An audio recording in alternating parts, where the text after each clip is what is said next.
Une histoire de maraboutage de Kylian Mbappé, des fusils d'assaut, des menaces et donc le footballeur international français Paul Pogba au cœur d'une vaste affaire qui fait beaucoup parler depuis ce week-end. On va donc tenter de la comprendre aujourd'hui et on est parti donc pour une nouvelle plongée dans l'actualité en une dizaine de minutes. J'espère que vous avez passé un bel été et on commence donc tout de suite avec le premier sujet. Ce samedi, Mathias Pogba, le grand frère de Paul Pogba, a promis dans une vidéo publiée en 4 langues sur TikTok des révélations explosives sur Paul Pogba, le vainqueur donc notamment de la Coupe du Monde de football en 2018 avec l'équipe de France, actuel joueur de la Juventus de Turin. Le grand frère de Paul Pogba mentionne aussi, je cite, des choses très importantes concernant son coéquipier en équipe de France, Kylian Mbappé. Mais alors, pourquoi est-ce que Mathias Pogba s'en prend ainsi à son frère? Ça fait la une de quasiment tous les médias sportifs ces derniers jours. On va donc essayer de comprendre ce qu'il en est.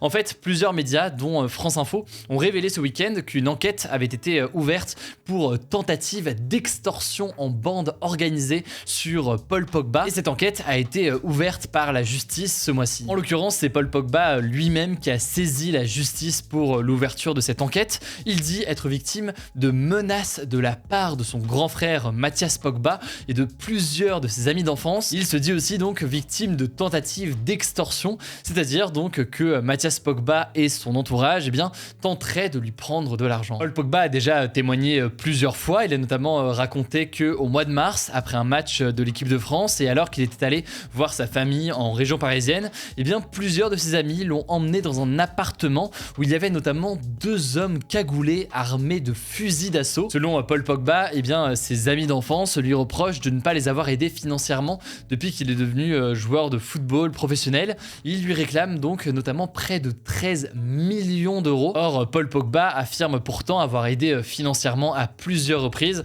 sa famille ou encore ses amis d'enfance. Et plus largement, les menaces de ses amis d'enfance contre Paul Pogba se sont multipliées plusieurs fois, notamment donc à Manchester en Angleterre lorsque Paul Pogba jouait à Manchester United ou encore à Turin en Italie en juillet, la ville donc où se trouve actuellement la Juventus où joue Paul Pogba. Alors je vous ai parlé de Kylian Mbappé en intro, pourquoi est-ce qu'il se retrouve mêlé à toute cette histoire? En fait, les avocats de Paul Pogba estime que Mathias Pogba menace de diffuser des images dans lesquelles on verrait Paul Pogba demander à un marabout de son entourage familial de jeter un sort à Mbappé pour qu'il joue moins bien. Donc, Paul Pogba affirme de son côté que ces messages sont des messages complètement bidons et qu'il n'en est rien en réalité, qu'il n'a pas demandé donc à un marabout de jeter un sort sur Mbappé pour qu'il soit moins bon. Bref, la famille Pogba se déchire actuellement sur les réseaux sociaux et sur fond forcément de beaucoup d'argent aussi. Et au-delà d'ailleurs de l'aspect fait divers, cette affaire est une nouvelle illustration, disons, des relations qui peuvent être compliquées et que peuvent avoir les joueurs de football avec leur entourage. En effet, je ne vous apprends rien si je vous dis que les footballeurs les plus connus peuvent gagner très vite beaucoup d'argent et le tout très jeune. Or, certains estiment que cette histoire avec Paul Pogba illustre bien tout ça. Et d'ailleurs, Jérôme Alonso, qui est un ancien joueur professionnel, a par exemple expliqué ce dimanche à France Info avoir vu dans sa carrière de nombreux entourages de certains joueurs qui profitaient comme ça du succès de proches pour s'enrichir ou du moins tenter de le faire. Par ailleurs, ça pose des questions davantage sportives, disons. Est-ce que cette affaire-là va venir perturber la Coupe du Monde de football qui aura lieu à la fin de l'année pour l'équipe de France? En tout cas, on ne sait pas si le frère de Paul Pogba décidera de publier ces vidéos prétendues compromettantes. Selon 2 sources proches de la famille Pogba qui ont été contactées par l'AFP, des grosses sommes d'argent sont réclamées aux joueurs s'il veut éviter la diffusion de ces vidéos. On suivra donc tout ça dans les prochains jours, mais ça me semblait donc intéressant de prendre quelques instants aujourd'hui pour expliquer ce qu'il en est sur cette affaire-là. Sachant que à la une des actus du jour cette semaine, on n'aura pas d'autres sujets de ce type-là, on parlera plutôt de sujets politiques. On a déjà prévu de parler notamment de la question très épineuse des enseignants en France, la question de leur recrutement ou encore de la guerre en Ukraine et de la menace sur la centrale de Zaporijjia. On reparlera donc de ces autres sujets à la une cette semaine. Allez, dans les actualités en bref, d'abord cette première information en France, la première ministre française Elisabeth Borne a demandé aux entreprises ce lundi de réduire de 10% leur consommation d'électricité dans les prochaines semaines. En effet, la France, comme plusieurs pays européens, craint de manquer d'électricité cet hiver. La raison, c'est en France pas mal de maintenance dans des centrales nucléaires, mais c'est surtout à l'échelle européenne évidemment la guerre en Ukraine, puisque beaucoup de pays européens dépendent du gaz qui vient de la Russie. Or, eh bien, la Russie menace de priver l'Europe de ce gaz. Or, ce gaz russe participe à produire une certaine part de l'électricité en Europe aujourd'hui. Bref, sans les obliger, la France demande aux entreprises de réduire donc leur consommation d'électricité, alors qu'il y a maintenant des craintes de pénurie et que par ailleurs, eh bien, les prix de l'électricité s'envolent ces derniers jours. Et cette question de l'explosion du prix de l'électricité, eh bien, ce sera à la une des actus du jour qu'on postera demain. Deuxième actualité, très rapidement, un mot sur ce déplacement du président français Emmanuel Macron en Algérie en fin de semaine dernière. L'objectif, c'était en quelque sorte de sceller une réconciliation entre l'Algérie et la France, le tout dans un contexte de tension depuis des années, et alors que ça fait pile 60 ans que l'Algérie est devenue indépendante de la France en 1962, donc après la guerre d'Algérie. Du coup, eh bien, Abdelmadjid Tebboune, qui est le président algérien, et Emmanuel Macron ont signé ensemble une déclaration appelant, je cite, à une nouvelle dynamique irréversible entre les deux pays. Et suite à cette déclaration, eh bien, les deux pays veulent donc renforcer le dialogue et la coopération sur pas mal de sujets communs. On verra donc ce qu'il en est réellement et si cette visite permettra d'apaiser les tensions. Troisième actualité dont on reparlera là aussi dans les prochains jours, suite à un accord avec Vladimir Poutine il y a quelques jours, une équipe de l'Agence internationale de l'énergie atomique est en route justement vers la centrale nucléaire de Zaporijjia en Ukraine pour l'inspecter et pour vérifier qu'il n'y a pas de risque de catastrophe nucléaire ou alors plus largement de fuite radioactive. Petit rappel d'ailleurs du contexte là-dessus, cette centrale nucléaire qui se situe en Ukraine, c'est la plus grande d'Europe aujourd'hui et elle est contrôlée par la Russie en ce moment. Mais en fait, tout autour, eh bien, il y a des affrontements avec notamment des bombardements.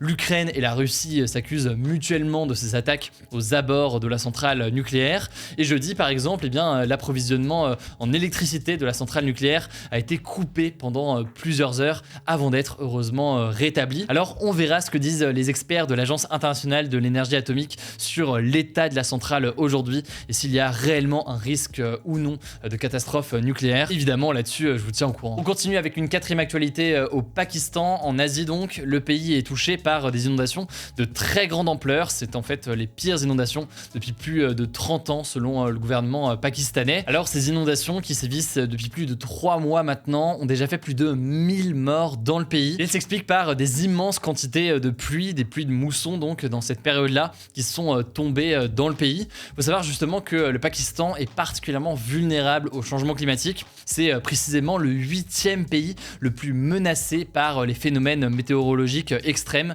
selon une étude de l'ONG Germanwatch. Cinquième actualité, le Royaume-Uni a annoncé qu'il allait arrêter de rejeter des eaux usées dans la mer d'ici à 2050. Donc par exemple de l'eau qui vient d'usines ou alors de toilettes. Concrètement, eh bien, des milliards d'euros vont être investis au Royaume-Uni par les compagnies de distribution d'eau pour rénover justement les systèmes d'égouts. La raison, c'est que cet été, eh bien, de nombreuses plages du Royaume-Uni ont été interdites à la baignade puisqu'elles étaient polluées justement par ces eaux usées et qu'il y avait donc un risque évident d'un point de vue sanitaire. Et d'ailleurs, c'est arrivé jusqu'en France puisque l'eau de plusieurs plages françaises avait été touchée et donc des personnalités politiques avaient appelé le gouvernement français à se saisir de l'affaire. Le Royaume-Uni commence donc les travaux, mais il faudra patienter, vous l'aurez compris, jusqu'en 2050. On continue avec une sixième actualité. La NASA devait lancer aujourd'hui en direction de la Lune sa nouvelle fusée Artemis. C'est la fusée la plus puissante jamais construite. Mais le truc, et vous l'avez peut-être suivi en direct, c'est que le lancement a été annulé à cause d'un problème technique sur l'un des moteurs principaux de la fusée. Le décollage a donc été reporté à ce vendredi. Cette fusée Artemis, c'est celle qui doit permettre à la NASA d'envoyer à nouveau des hommes sur la Lune en 2024. C'est la date qui est annoncée officiellement, avec 4 astronautes à bord. Parmi eux, on pourrait retrouver peut-être le français Thomas Pesquet, puisque c'est l'un des candidats qui souhaiterait donc faire partie des 4 astronautes qui iront sur la Lune, a priori en 2024. Sachant que là, la première mission, c'est la Lune, mais l'objectif sur le long terme pour la NASA, c'est d'aller sur Mars. Alors, si vous voulez plus d'informations sur tout ça, j'ai rencontré Thomas Pesquet il y a quelques mois. On a fait une vidéo ensemble qui est dispo sur ma chaîne. Il me dévoile les secrets de la vie d'un astronaute. C'était un immense plaisir. Pour voir tout ça, ça se passe sur ma chaîne YouTube principale. Je vous mets le lien directement en description. Les gâteaux des marques Pépito, Granola ou encore les petits écoliers et les Pim's sont très durs à trouver, ou vont être très durs à trouver dans les magasins dans les prochains jours. Et la raison est assez simple. En fait, la marque Mondelez, qui commercialise donc ces produits, a décidé par précaution d'interrompre certaines de ses usines de production après avoir suspecté la présence de la salmonelle dans une livraison de chocolat. La salmonelle, c'est donc une bactérie qui peut provoquer notamment des diarrhées. Alors la marque veut éviter de vivre la même chose que ce qui est arrivé à Ferrero. Ferrero avait dû rapatrier beaucoup de ses Kinder en avril à cause d'une infection là aussi à la salmonelle, ce qui avait forcément beaucoup dégradé son image, au-delà de faire perdre beaucoup d'argent. Allez, on termine avec une actualité en Chine un petit peu positive, en tout cas une belle image que je voulais vous partager. Un nuage très rare avec toutes les couleurs de l'arc-en-ciel a été observé hier, ça s'est passé dans la ville d'Aikou. Les scientifiques appellent ça en fait un nuage iridescent. Il se crée en fait avec des cristaux de glace qui sont présents dans les nuages et qui dévient donc les rayons lumineux de soleil. C'est le même principe en fait qu'avec un arc-en-ciel, sauf qu'un arc-en-ciel c'est avec des gouttes de pluie qui dévient la lumière, sauf que là donc c'est avec des sortes de cristaux de glace dans les nuages. À noter tout de même que pas mal des images que vous avez pu voir sur les réseaux sociaux ce week-end, eh bien c'était tout simplement des images retouchées assez loin finalement de la réalité et de ce qui a pu être observé. Voilà donc pour la reprise des actualités du jour aujourd'hui. Si vous avez des suggestions de sujets dans les commentaires, n'hésitez pas à les mettre dès maintenant. On va tester pas mal de sujets différents et d'angles différents sur pas mal de sujets d'actu dans les prochains jours pour voir ce qui vous intéresse le plus et ce qui est le plus pertinent à vous proposer. Si jamais vous avez des sujets que vous souhaitez qu'on traite particulièrement, je suis à votre écoute là-dessus. Autrement, prenez soin de vous, prenez soin de nos proches et on se dit à demain du coup pour une nouvelle vidéo.